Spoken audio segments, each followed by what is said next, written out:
c'est Patate, on est de retour pour un anti-haul. Alors, je suis super fière de mon make-up. Je pense pas que ça se voit super bien à la caméra, mais je mettrai une photo là avec la tête que j'ai réellement. Je suis inspirée par Maria Leonard, qui est extraordinaire en général. Et du coup, si vous me connaissez pas, bonjour, je suis étudiante et j'ai pas de budget, mais j'adore le milieu de la beauté, du maquillage, etc.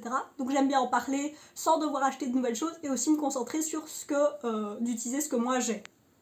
J'ai des ongles en gradient de chaud. Aujourd'hui c'est un anti-haul, donc c'est un concept qui a été créé par Kimberly Clark, où au contraire dans haul où on montre ce qu'on achète, et ben on parle de ce qu'on ne va pas acheter. Ici je vais parler majoritairement de maquillage. Je pense qu'on... avant j'oublie, je suis aussi inspirée de Samantha Marsh qui a fait les Will I Buy It, qui sont d'une série où elle parle de ce qu'elle aimerait bien acheter et ce qu'elle aimerait pas acheter. Alors la première chose, je sais pas quand je vais réussir à sortir une vidéo là-dessus, mais Becca Ferme.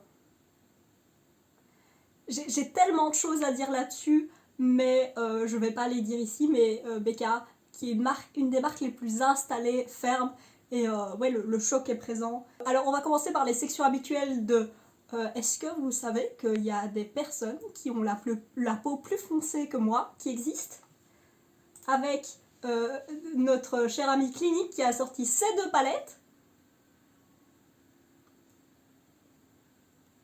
Ouais, non, il y a une palette claire et une palette foncée. Ouais, les deux sont très très clairs. Qu'est-ce qu'on peut dire à un moment?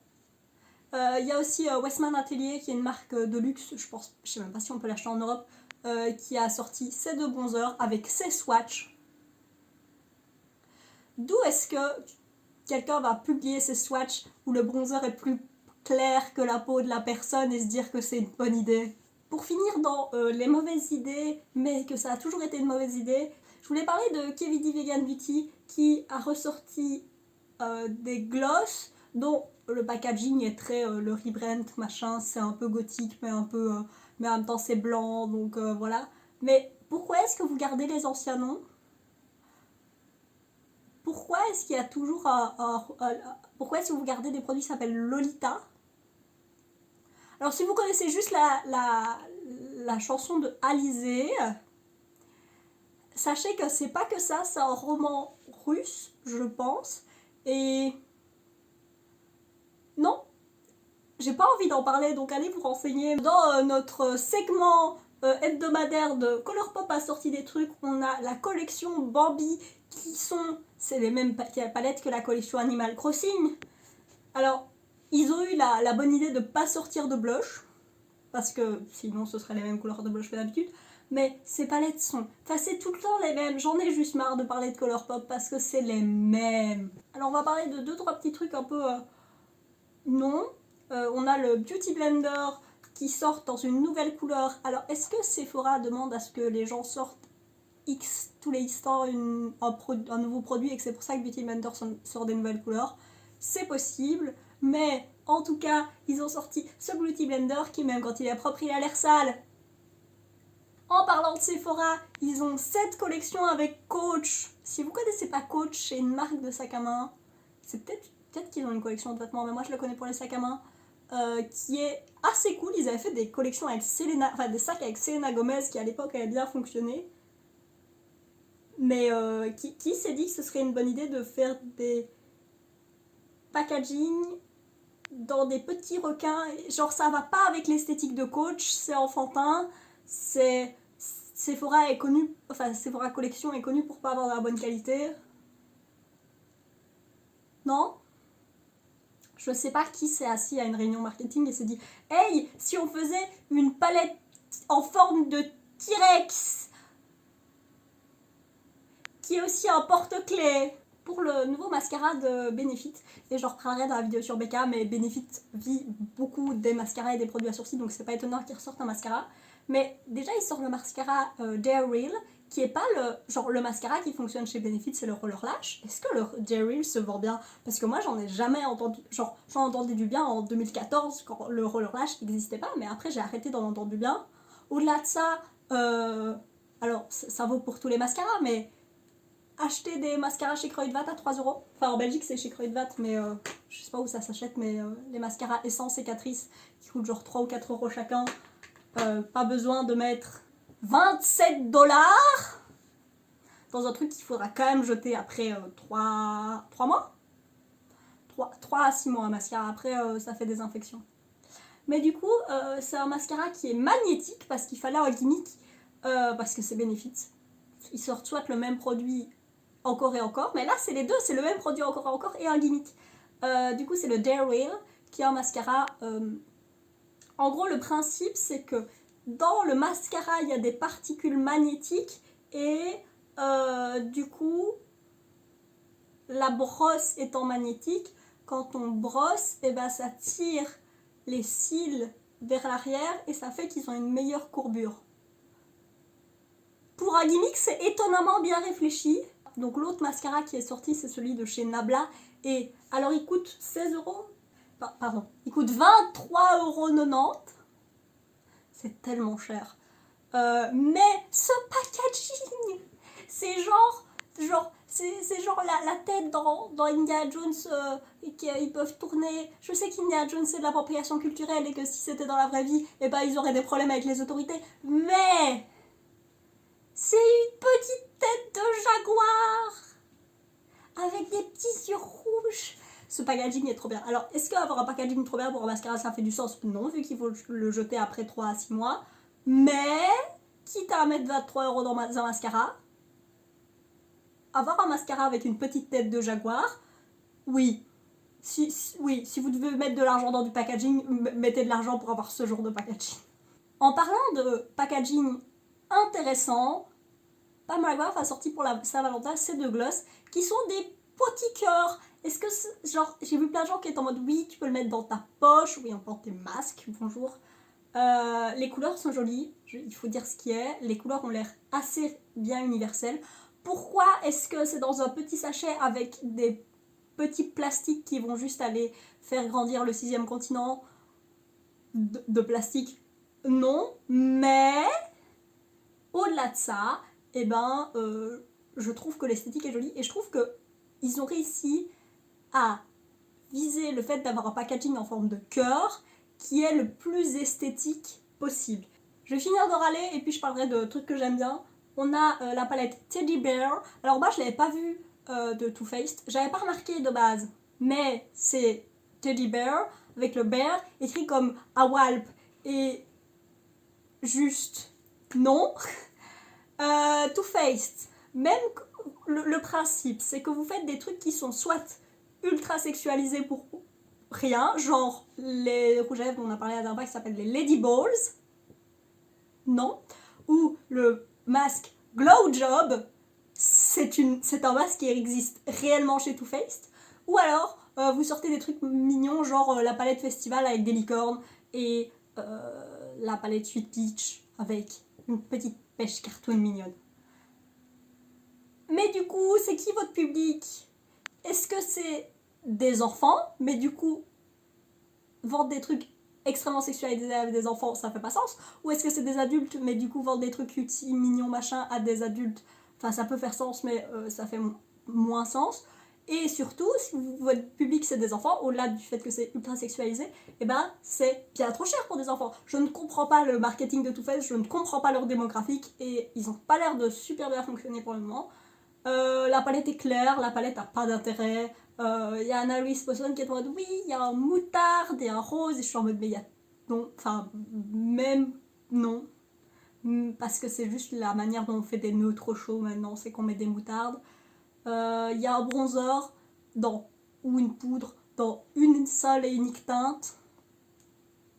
Sortez-en au moins 2, j'en sais rien, qui a l'air ultra clair. Too Faced, ça fait partie de ces marques que j'en ai juste marre et que pour qu'ils sortent un truc qui est intéressant, il en faudrait vraiment beaucoup. En parlant de marque, c'est assez que d'habitude je suis en mode oui Osef. Il y a Urban Decay qui ressort ses ombres à paupières individuelles dans un nouveau packaging et une formulation vegan, et ses crayons aussi dans un nouveau packaging. Et est-ce que, alors, étant une personne qui vit sur YouTube, je ne sais pas si les gens qui portent juste peu de maquillage ont 2 ombres à paupières individuelles et c'est le seul maquillage qu'elles ont. Ou s'ils ont aussi des palettes, je sais pas, je n'ai aucune idée. Parce que ces ombres à paupières coûtent genre 20 € l'ombre à paupières, donc enfin je ne sais pas. Et les crayons, ça je sais que c'est un vrai truc qui fonctionne. Mais du coup, ce qui m'intrigue avec cette sortie, c'est qu'ils ont pas sorti de nouvelles couleurs, mais ils ont surtout coupé énormément de couleurs. Et du coup, ma question c'est, est-ce que c'est une marque, enfin ça montre que Urban Decay, qu'on en parle assez bien avec Becca, est-ce que ça montrerait que Urban Decay a des problèmes et qu'ils essayent de limiter la quantité d'ombres à paupières individuelles parce qu'elles se vendent pas, mais le fait qu'ils les ressortent, ça veut dire qu'elles se vendent quand même assez pour que ça vaille la peine. Je ne sais pas, je suis un peu perdue face à cette sortie.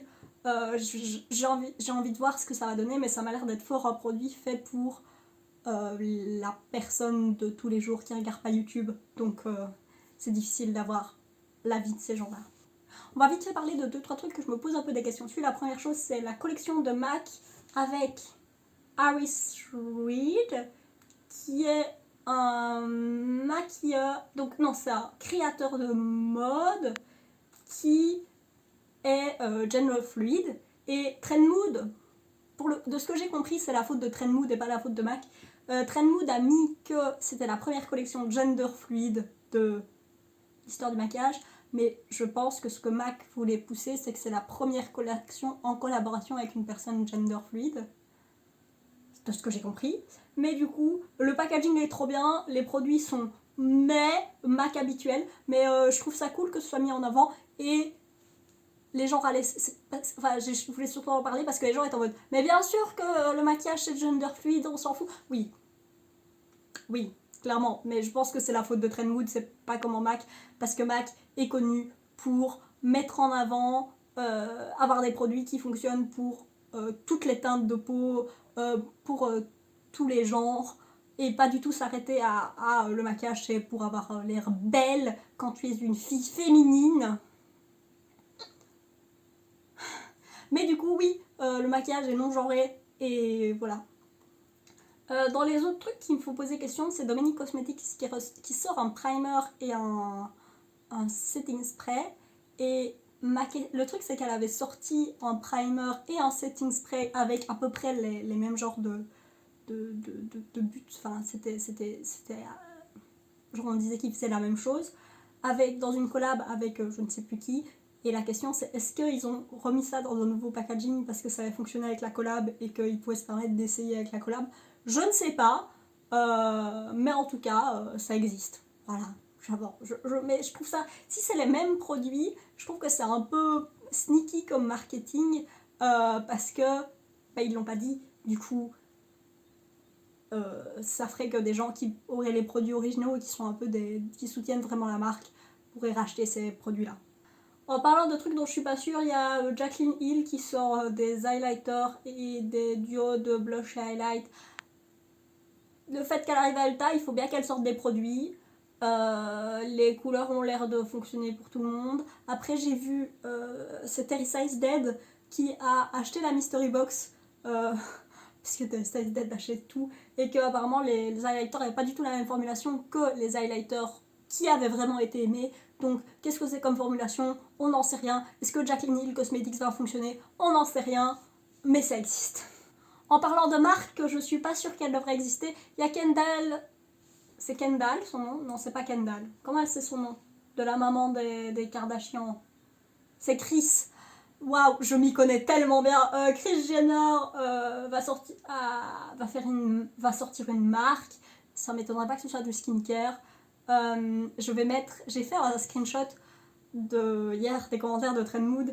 Et est-ce que je peux le lire ici? Oui. Avec dans ce que Trendmood avait écrit, il y avait un truc genre les secrets de beauté de Kris Jenner. Et il y a quelqu'un qui a répondu: le secret c'est le botox, les fillers et les facelifts, qui sont, je sais plus comment ça s'appelle en français. Du coup, je trouve ça, c'est tellement vrai, et j'en avais parlé un peu dans ma vidéo sur les marques de célébrités, surtout en parlant de Jello Beauty, mais en parlant d'un peu toutes ces marques de skincare de célébrités. Oui, clairement, ces personnes ont des procédures esthétiques et chirurgicales pour avoir l'air dont elles ont l'air maintenant. Donc non. Et je sais que le fait que... comment elle s'appelle? C'est pas Kendall, c'est... je sais plus. Enfin, celle qui avait ses lèvres, et il y a Kim Kardashian qui... J'en ai tellement rien à faire du clan Jenner Kardashian. À part du fait qu'ils font de l'appropriation culturelle, mais ça, si on le fait pas, c'est pas drôle. Mais du coup, il y a elle sur sa marque, et j'en ai rien à faire, et elle le fait certainement parce que, eh ben, elle a les filles qui font plein de thunes avec ça, et voilà.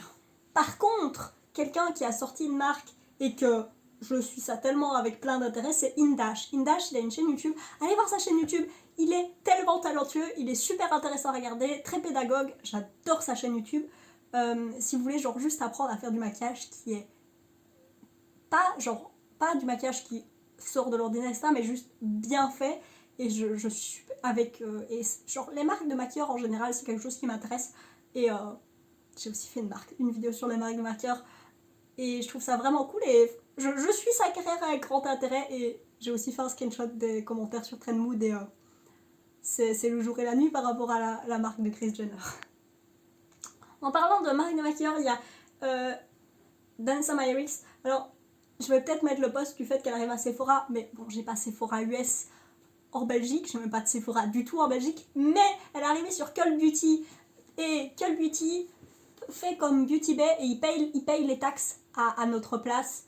Ce qui fait que même s'ils envoient depuis le Royaume-Uni, eh ben, on peut commander sur Cult Beauty. Et il y a Danessa Myricks. Et j'ai pas encore regardé ce qu'il y avait de Danessa Myricks sur Cult Beauty, mais la hype. Ensuite, on a la palette de Natasha Denona, la nouvelle, qui est intéressante. C'est des couleurs qui ont de l'intérêt. Alors, la dernière palette que moi j'avais trouvé vraiment intéressante, c'était la Metropolis, mais ça restait une palette majoritairement neutre. Là, il n'y a pas tellement de neutre.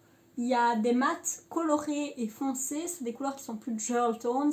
Et non, mais pas que je puisse jamais acheter une palette à 130 € de chez Natasha Denona, mais je peux regarder ça de loin et me dire que c'est quand même une jolie palette. Continuons sur un peu la texture, parce que la texture était présente. Alors on a Adept Cosmetics qui a sorti la palette Nightgen, qui déjà faire une référence de chimiste. La chimie c'est genre ma bête noire.